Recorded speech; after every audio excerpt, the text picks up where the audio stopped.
Masret Shabbat Daf Chav Bet, nous commençons la deuxième ligne, Ve'amar Rav Kahana. Donc la Gemara reprend un enseignement de Rav Kahana,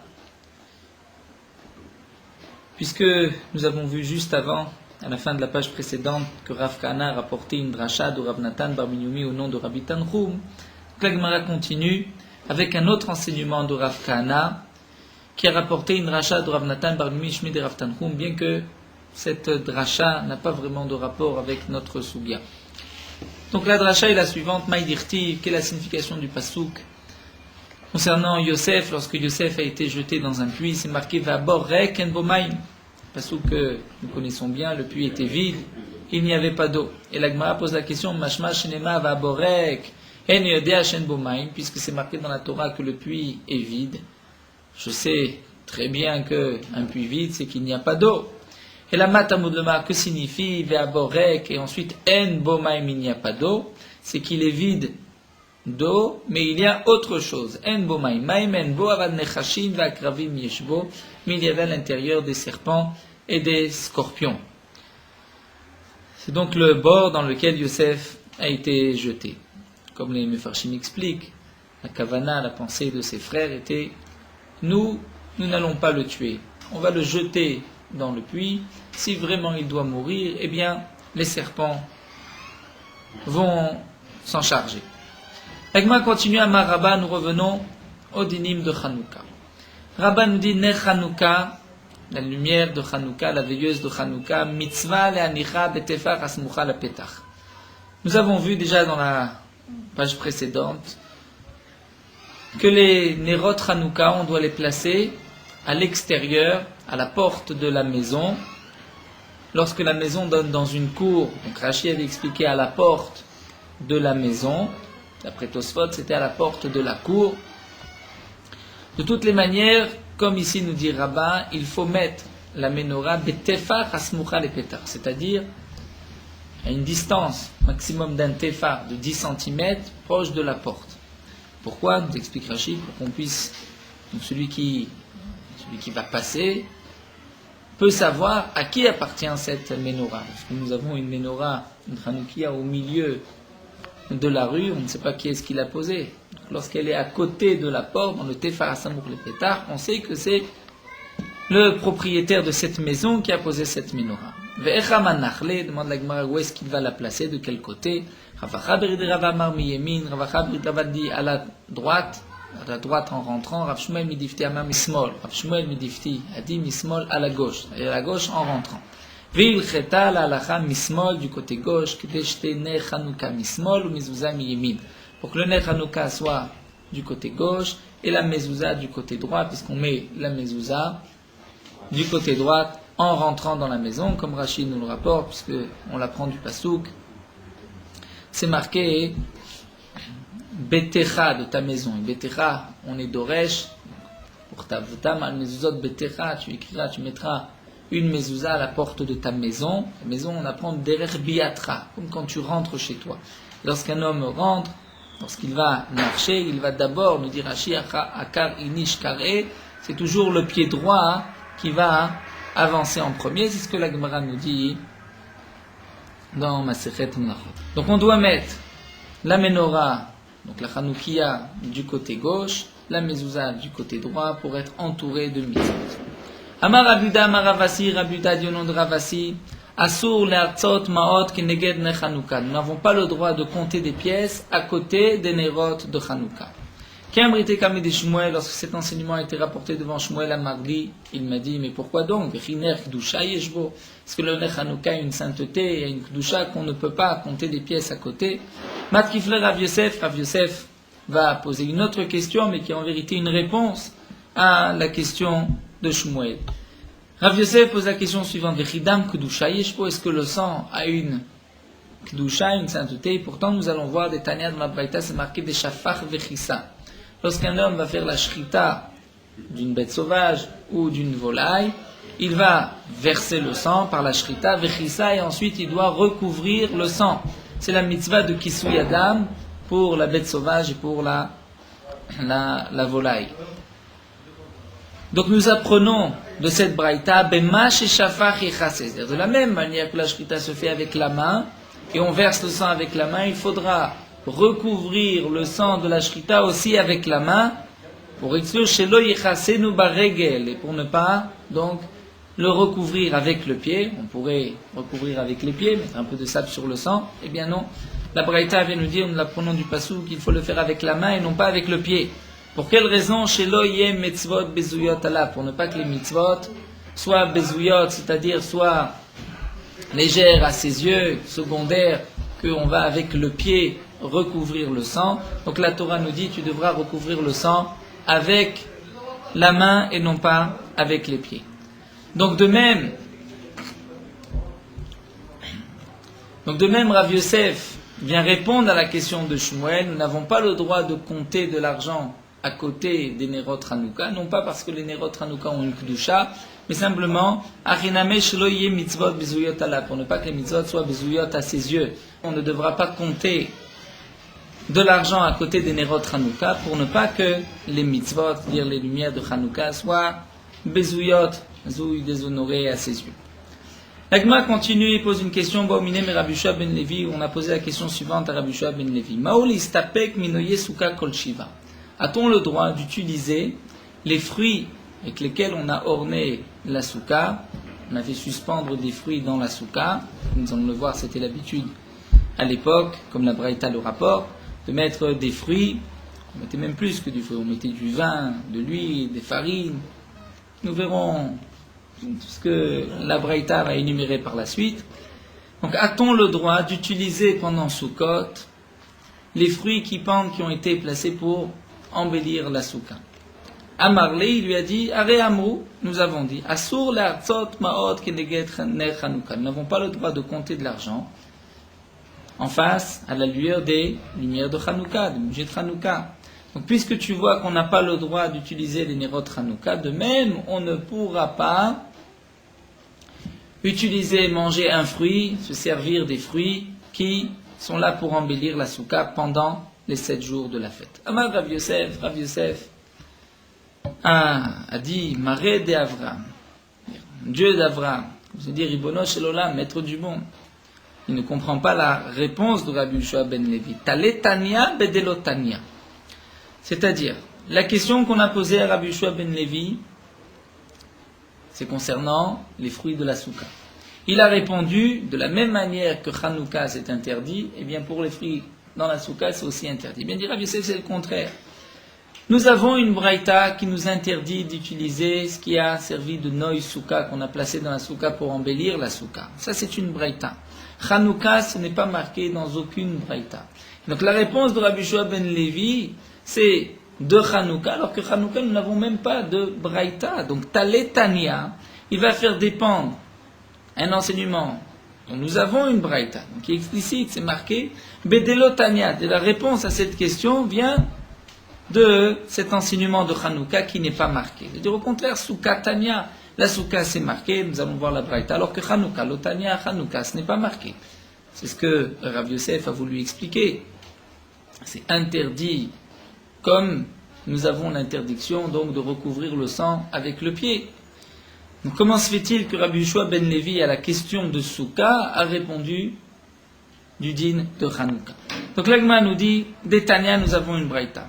Sachecha ki ilcheta, si un homme a donc mis du srar sur sa souka, feuillage ki ilcheta, comme il se doit, un srar kasher, veitera, et ensuite il a orné la souka, bekeramim, des étoffes de couleur, ou besadinim, amitsuyarim, et des draps du tissu sur lequel il y a des dessins pour embellir la souka. Vetalaba, il a fait suspendre égozim, des noix parsekim, des pêches, shekedim, des amandes, verimonim, des grenades, ou parchile anavim, des grappes de raisin, vatarot, shel shibulim, et des couronnes de shibulim,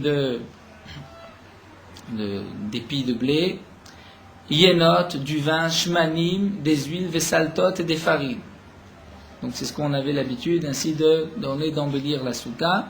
Eh bien, asur l'istapek même ad motzai yom tov acharon. Nous avons l'interdiction d'utiliser ces noyers souka jusqu'à la fin de Sukkot, et pas seulement donc les 7 jours de Sukkot, mais même jusqu'à la fin de Shmini Atzeret.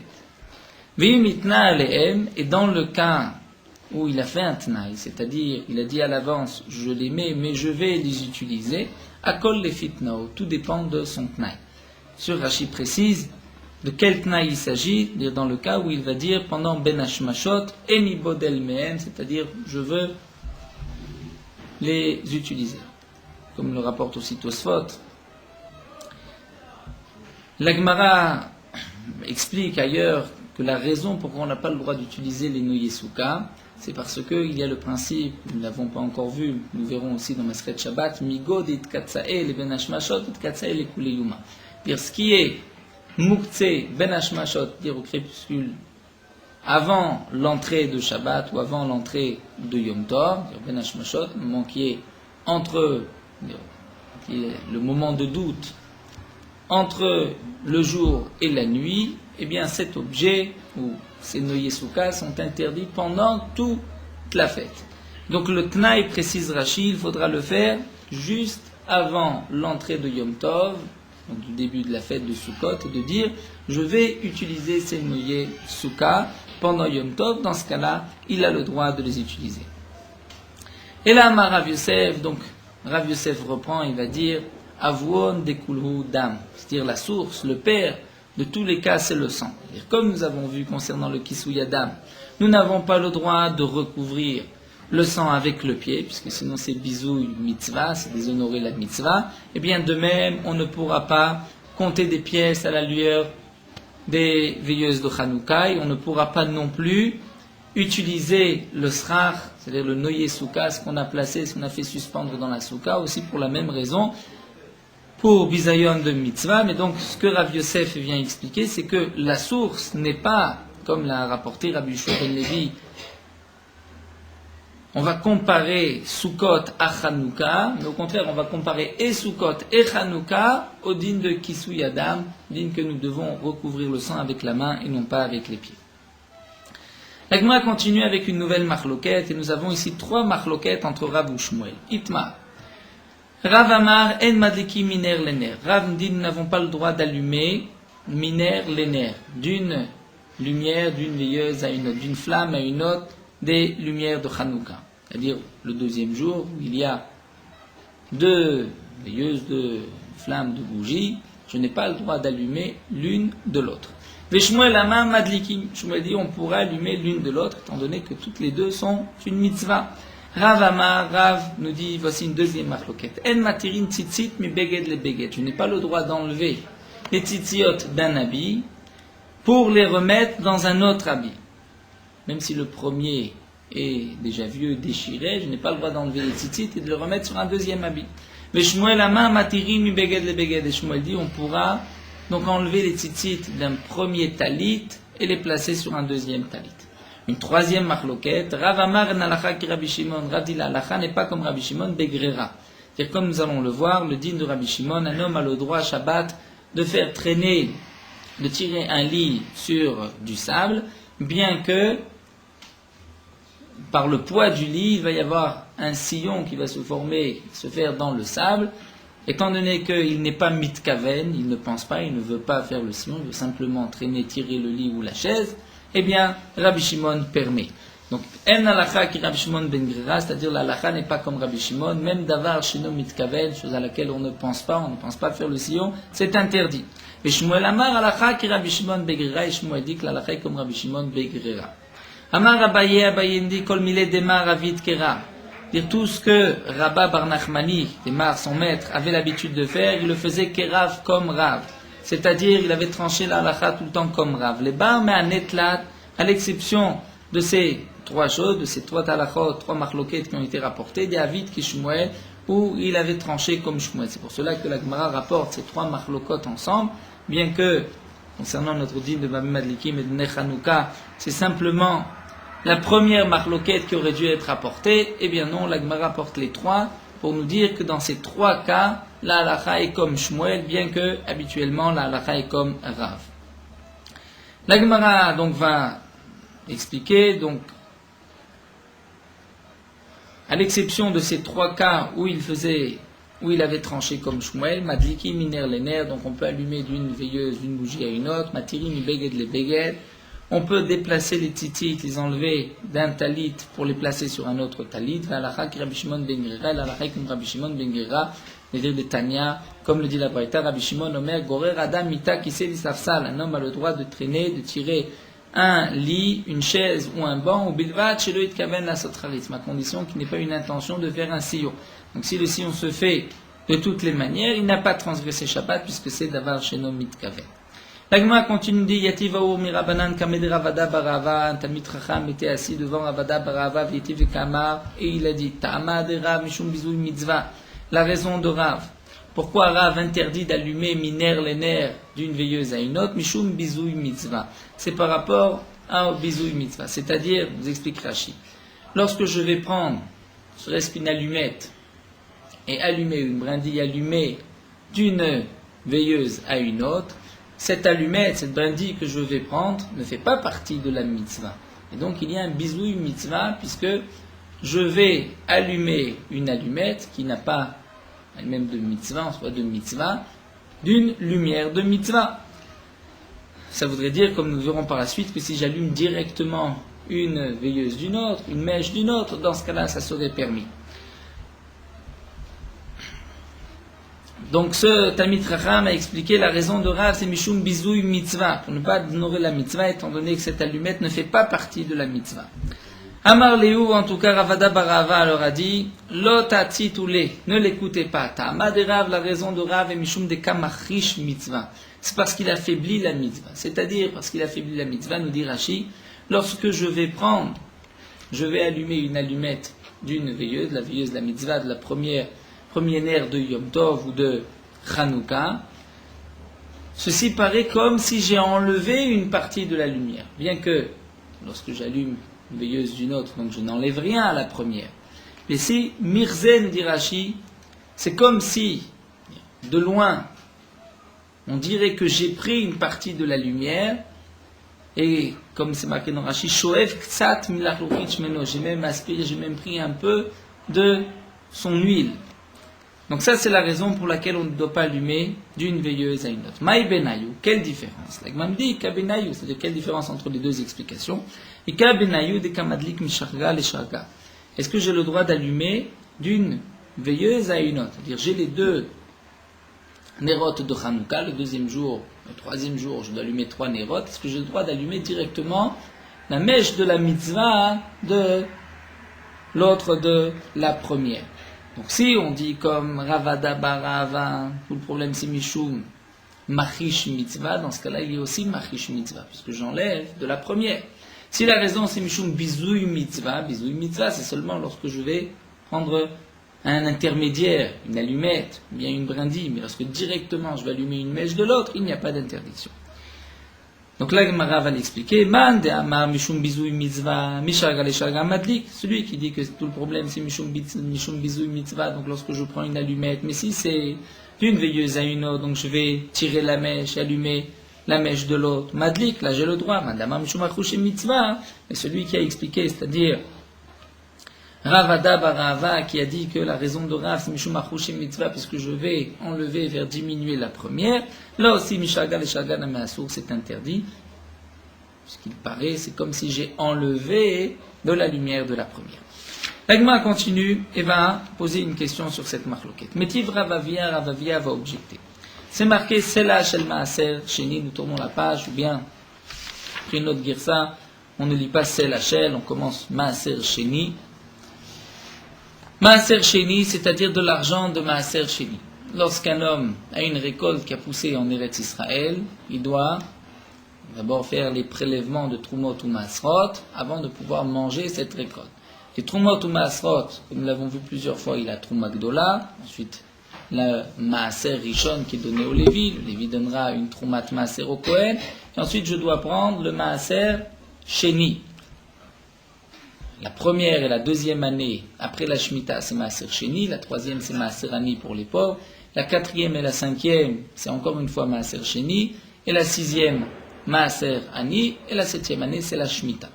Le Maaser Sheni, je dois prendre cette récolte, la monter à Yerushalayim, à l'intérieur des murailles, et la manger sur place.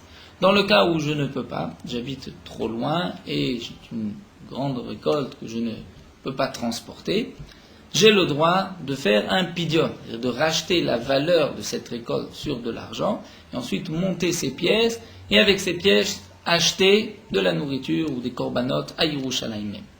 Donc ces pièces de Maaser Sheni, qui ont la Kedusha de Maaser Sheni, j'ai fait passer la Kedusha de la récolte sur ces pièces, En shoklim kenegdo dinare za'av. Je n'ai pas le droit de les utiliser comme poids, comme contrebalance, même si je veux donc voir d'autres pièces, d'autres dinars za'av, ont le poids, ne sont pas, puisqu'à l'époque, chaque pièce était la valeur de son poids, représenté, il y avait de l'or. Donc parfois les pièces, on pouvait se poser la question, est-ce qu'elles sont entières, est-ce qu'il manque? Donc on les pesait, on prenait par exemple 3 dinarim, on était sûr que ces 3 dinarim avaient le bon poids, et ensuite on pouvait peser 3 autres dinarim. Eh bien, les premiers qui sont de Maaser Sheni, on ne pourra pas les utiliser comme poids. Même si je vais maintenant peser ces autres pièces pour pouvoir faire un chiloul, faire donc le passage d'autres Maaser Sheni sur ces pièces. Donc tout est dans le but du Maaser Sheni, malgré tout c'est interdit. Donc la Gemara nous dit, si tu dis que toute la marloquette entre Rav ou Shmuel c'est miner lener, c'est-à-dire d'une veilleuse à une autre, il y a une marloquette, comme l'a expliqué Ravada Barava, que la raison de Rav c'est parce que tu vas affaiblir la première flamme. Shmuel pense que tu n'affaiblis pas la première femme, ce n'est pas interdit. Aval bikinsa, mais lorsque tu vas utiliser une allumette, Asar Shmuel, même Shmuel va interdire, d'après l'explication de Ravada Barava, si c'est ainsi, je n'ai pas de question de cette braïta. Puisque dans cette braïta aussi, Shmuel donc, va interdire, même lorsque c'est dans le but d'une mitzvah. De même que je n'ai pas le droit d'allumer par l'intermédiaire d'une allumette une veilleuse d'une autre, bien que c'est les tzorech mitzvah, Shmuel est d'accord que c'est interdit, je ne tiens pas compte du tzorech mitzvah. Donc de même pour le Maaser Sheni, je n'ai pas le droit de peser d'autres pièces, même si ces autres pièces sont pour le Maaser Sheni. Et la Yamad Bekinsana Meshare. Mais si tu dis que la raison de Rav, c'est pourquoi? C'est parce que tu vas utiliser un intermédiaire et bisou une mitzvah. Donc ça voudrait dire que toute la marloquette entre Rav ou Shmuel, c'est lorsque j'utilise un intermédiaire, une allumette. Mais lorsque je n'utilise pas d'allumette, je vais allumer directement l'un de l'autre, tout le monde est d'accord que c'est permis, même Rav sera d'accord. Mais donc ça voudrait dire que dans le cas où j'utilise un intermédiaire, une allumette, d'après Shmuel, ceci sera permis, et d'après Rav, c'est interdit. Donc là, nous avons une question contre Shmuel, puisque Shmuel nous permet d'utiliser une allumette, étant donné que je vais allumer une autre veilleuse, qui aussi est une mitzvah de Hanouka. Donc si c'est ainsi, pourquoi pour le Maaser Sheni, je ne peux pas utiliser ces pièces pour peser d'autres pièces, puisque les autres pièces c'est aussi dans le but du Maaser Sheni. Donc là, il m'a répondu à Maraba, Gzera, en vérité, la raison pourquoi nous n'avons pas le droit de peser d'autres pièces, Shema lo yichaven mishkelotav. C'est que peut-être que c'est vrai que je vais peser ces pièces dans le but d'une mitzvah, mais peut-être que je vais trouver que les pièces que j'ai pesées ne sont pas entières, ne sont pas valables. Et donc je vais en prendre d'autres. Et les premières, je ne vais pas les utiliser pour le Maaser Sheni. Donc j'ai utilisé des pièces de Maaser Sheni pour peser d'autres pièces qui, en fin de compte, ne vont pas me servir au Maaser Sheni. Là, c'est pour ça que c'est interdit.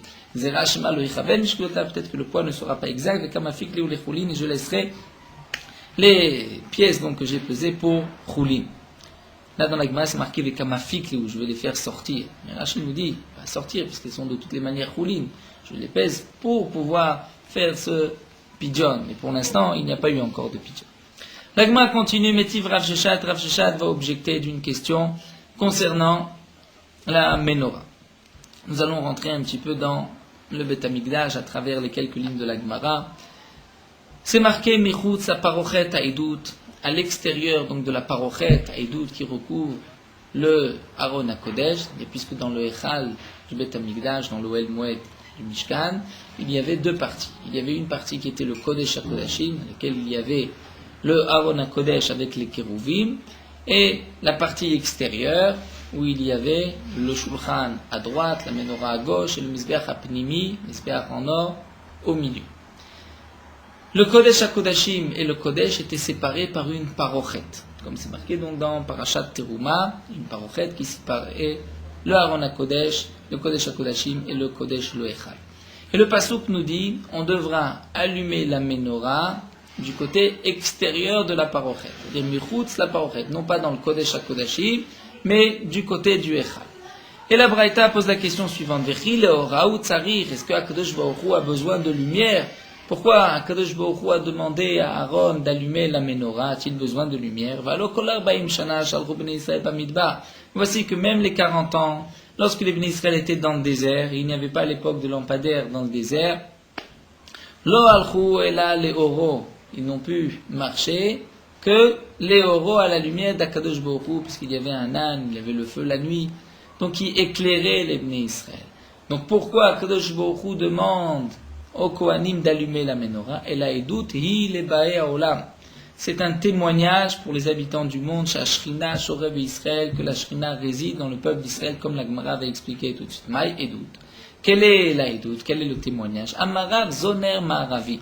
C'est le ner Ma'aravi, donc le ner qui était du côté ouest de la Menorah. Shenoten ba shemen, le Kohen, donc Noten ba shemen, va mettre à l'intérieur de l'huile Kemidat Ravrotea, autant qu'il met dans les autres branches de la Menorah, dans les autres veilleuses, ou Mimena Yamadli, qu'il commençait par allumer celle-ci, il allumait les autres veilleuses le soir de la première, ou Baya Mesayem, il terminait de nettoyer le ner Ma'aravi, puisque le ner Ma'aravi brûlait toute la journée. C'est-à-dire, comme nous l'explique Rashi, la Menorah se trouvait du côté gauche du Echal. Lorsqu'on rentre dans le Echal, on a en face de nous le Kodesh HaKodashim. Donc le Kodesh HaKodashim était à l'ouest. L'entrée était à l'est. La Menorah était donc au sud, au Darom, du côté gauche. Le ner Ma'aravi, quel était le ner Ma'aravi? C'est une marloquette que Rashi nous rapporte de la Masechet Menachot. Comment la Menorah était placée? Il y a un mandama qui dit que la Menorah était placée nord-sud. Elle était bien sûr du côté sud, mais elle était placée donc nord-sud. Donc le ner Ma'aravi était celui du milieu, puisque toutes les veilleuses de la Menorah, les 6 branches, qui étaient placées vers celle du milieu, et celle du milieu était poussée vers le fond, vers l'ouest. C'est la veilleuse du milieu qui était appelée ner Ma'aravi. Mais il y a un autre mandéama qui pense que la Menorah était placée ouest-est. Donc le ner Ma'aravi n'est pas celui qui est du côté ouest, comme nous allons le voir, mais c'est celui qui était du côté est, non pas le premier, mais le second. C'est-à-dire le second, il y avait un premier qui était totalement à l'est, celui-ci n'était pas le ner Ma'aravi. Le ner Ma'aravi, c'était le deuxième. Bien que le deuxième n'est pas à l'extrême, n'est pas celui qui est à l'extrême, le dernier de la Menorah qui est vraiment le plus à l'ouest, mais il était, par rapport au premier, un peu plus à l'ouest, et c'est celui-ci qui était appelé le ner Ma'aravi. Le Kohen devait allumer tous les après-midi la Menorah, et la Menorah devait brûler toute la nuit. On devait donc mettre à l'intérieur de la Menorah une mesure d'huile pour que la Menorah puisse brûler jusqu'au lendemain matin, même pour les plus longues nuits qui étaient les nuits de Tevet. Les nuits sont plus longues, donc la mesure c'était un chatzilog, de quoi faire brûler la Menorah jusqu'au lendemain matin, même dans les longues nuits de Tevet. Lorsque le Kohen, le matin, venait nettoyer la Menorah, puisqu'il fallait tous les jours nettoyer la Menorah, ce nettoyage se faisait en 2 fois, comme nous disons tous les matins dans Abaye, Ave, Meseder, Seder, Maracha, et c'est marqué Atavat Ramesh Nerot, et ensuite Atavat Shte Nerot. D'abord, le Kohen donc devait nettoyer 5 Nerot, et il laissait les 2 premières, et ensuite il allait nettoyer les 2 dernières, qui étaient donc les 2 premières, lorsque le Kohen rentrait. C'est ce qui est marqué donc dans la Mishnah, Rashi nous rapporte une Mishnah dans Masechet Tamid, c'est marqué que le Kohen rentrait. Nichnas, vous avez dans Rashi, 3 lignes avant les grandes lignes de Rashi. Rashi nous rapporte une Mishnah dans Tamid. Nichnas ou Matzah Nerot Mizrachin Dolkot. Lorsque le Kohen rentrait, il trouvait les 2 veilleuses qui étaient du côté est, c'est-à-dire les plus proches de lui, qui étaient allumées. Donc, Medachen à Mizrachi, il nettoyait celle qui était à l'est, ou Maniach et Amaharavi Dolek, et il laissait donc la seconde allumée, Shimimenu Madlik Tamenora Ben Arbaim, puisque c'est de celle-ci, du Ner Maharavi, qu'il allait allumer la menorah le soir. Donc, bien sûr, ceci était jusqu'à l'époque de Shimon HaTzadik, comme la Mishnah nous dit, Matsu Shekaba, lorsque le Kohen a trouvé les 2 lumières qui étaient éteintes, après la mort de Shimon HaTzadik, donc le ministère n'était pas si méritant, le Ner Maharavi ne brûlait pas toute la journée, à ce moment-là, il devait le rallumer. Mais sinon, en général, lorsqu'il y avait, comme nous avons vu ce témoignage que la Shekhinah réside sur le peuple d'Israël, le Kohen trouvait toujours le Ner Maharavi allumé, et c'est donc le dernier Ner que le Kohen allait nettoyer, et c'est à partir de ce Ner Maharavi que le Kohen l'après-midi allait allumer la menorah.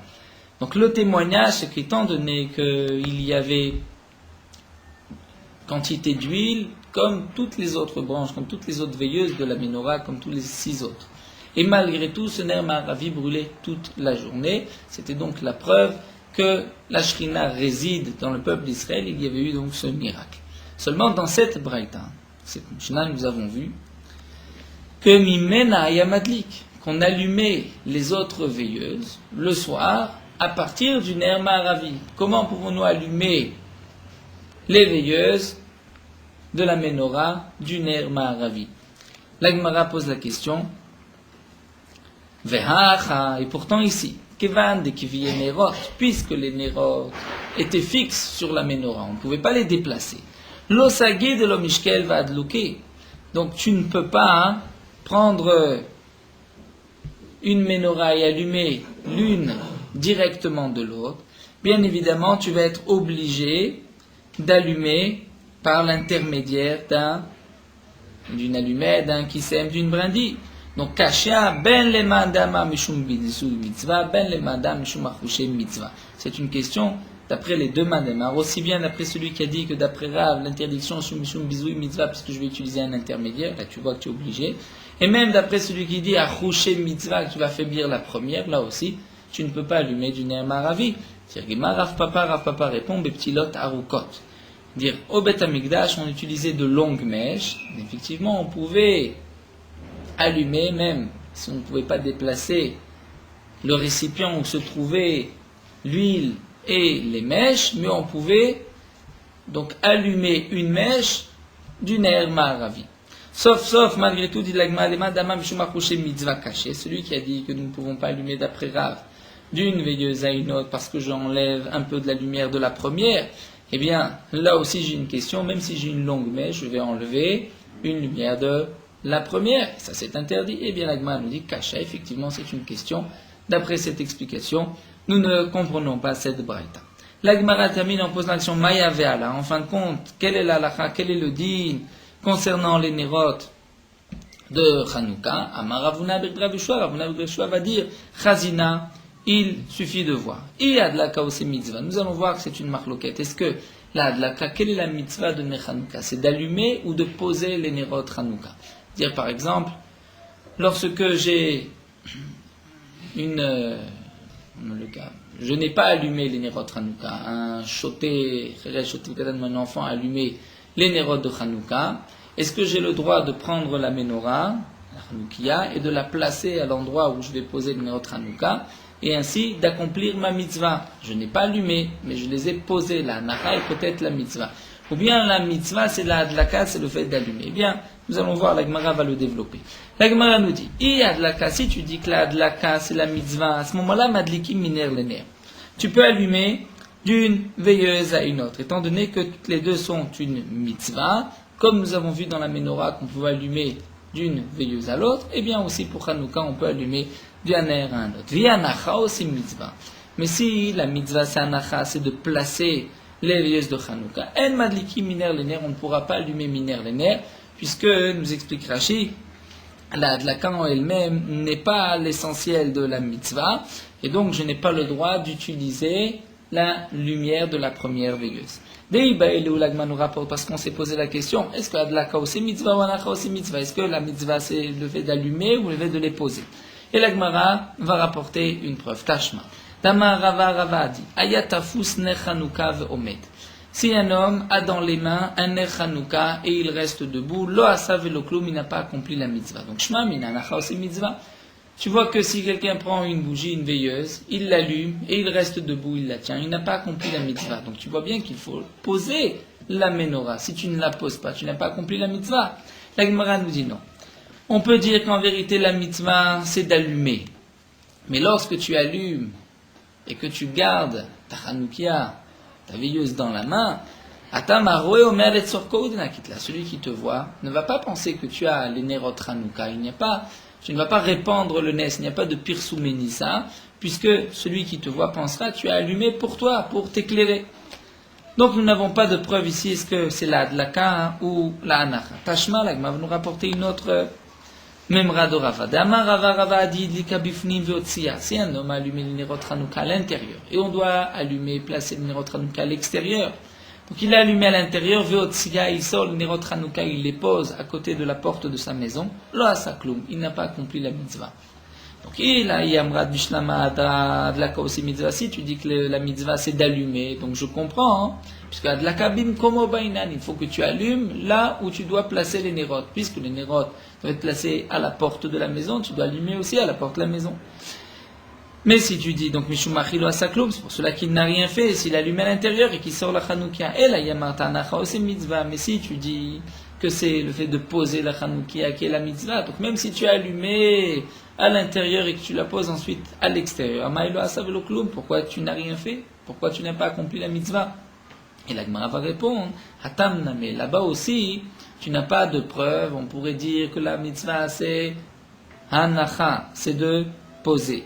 Malgré tout, si quelqu'un te voit poser cette menorah, il a vu que tu l'as allumée à l'intérieur et que tu la poses à l'extérieur, il va dire tu ne l'as pas allumée dans le but de Hanouka, tu l'as allumée pour toi. C'est pour cela que tu l'as dans la main, tu la transportes de l'intérieur de ta maison à l'extérieur. Nous n'avons donc toujours pas de preuve. Quelle est la mitzvah de Hanouka? Est-ce que c'est allumer ou poser les nérotes Hanouka? De toutes les manières, si on doit les poser, il faut qu'elles soient allumées. Mais la mitzvah en elle-même n'est pas l'allumage. Ou bien c'est l'allumage qui est la mitzvah.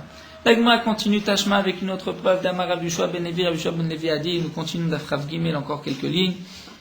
Ashashi, Shaita doleket volechet kolayom. Une lanterne dans laquelle on avait donc déjà une veilleuse qui brûlait depuis vendredi après-midi, depuis avant Shabbat. Kol hayom kulo, elle a brûlé tout Shabbat, toute la journée. Les motzei Shabbat, je veux l'utiliser, motzei Shabbat, donc je l'ai utilisé par exemple pour allumer les nerot Hanouka de vendredi soir, donc je les ai allumés vendredi après-midi. Motzei Shabbat, ma veilleuse est toujours allumée. Est-ce que j'ai le droit de maintenant de l'utiliser pour les nérotes de Hanouka, de Motzei Shabbat, de la sortie de Shabbat? Eh bien là, Rabbi Yoshua ben Levi nous dit, Mechaba ou Madlika. Tu dois d'abord l'éteindre et ensuite la rallumer. Donc tu la laisses à l'endroit où elle a été posée avant Shabbat et tu la rallumes. La Gemara nous dit, si tu dis que, quelle est la mitzvah? C'est l'allumage. Shapir, je comprends pourquoi tu éteins, tu rallumes. Là, tu vas accomplir la mitzvah. Et la yama tanacha aussi mitzvah, mais si tu dis que la mitzvah, c'est pas l'allumage en lui-même, mais c'est le fait de poser les nerot Hanouka, haïmechaba, tu dois d'abord éteindre. Ou madlika, donc qu'est-ce que nous a dit Rabbi Yoshua ben Levi? Tu éteins et tu rallumes. Au contraire, il fallait dire mechaba, tu éteins. Magbia, tu soulèves. Ou manicha, tu reposes. Et ensuite, madlika, tu rallumes. Et vaillez-les. Ainsi, Rabbi Yoshua ben Levi aurait dû dire. Donc, puisque Rabbi Yoshua ben Levi a dit qu'il est suffisant d'éteindre et de rallumer, c'est que la mitzvah, c'est l'allumage, et non pas le fait de poser les nerot Hanouka. Fait, oh, de plus, une autre preuve. Puisque la bracha, c'est Akadosh Baruch Hu nous a sanctifié par ses mitzvot, il nous a ordonné d'allumer les nerot Hanouka. Donc tu vois bien que la mitzvah c'est l'allumage et non pas de poser. Shema mina, la kao c'est mitzvah shema mina. Donc je vois que la mitzvah c'est l'allumage et non pas de poser. Et donc nous dit la Gemara ve'ashta Donc voici les conséquences de cette halakha.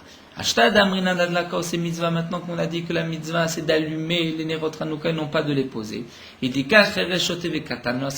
si un sourd, muet ou un fou ou un enfant a allumé les nerot Hanouka, tu n'as pas accompli ta mitzvah, tu ne peux pas prendre cette menorah et la poser, puisque la mitzvah c'est d'allumer. Donc celui qui a allumé, qui était un être dispensé des mitzvot, un sourd muet, un fou, ou même un enfant qui n'a pas encore l'âge de 13 ans est dispensé des mitzvot, donc puisqu'il n'y a pas de mitzvah par cet allumage, tu n'as pas accompli la mitzvah.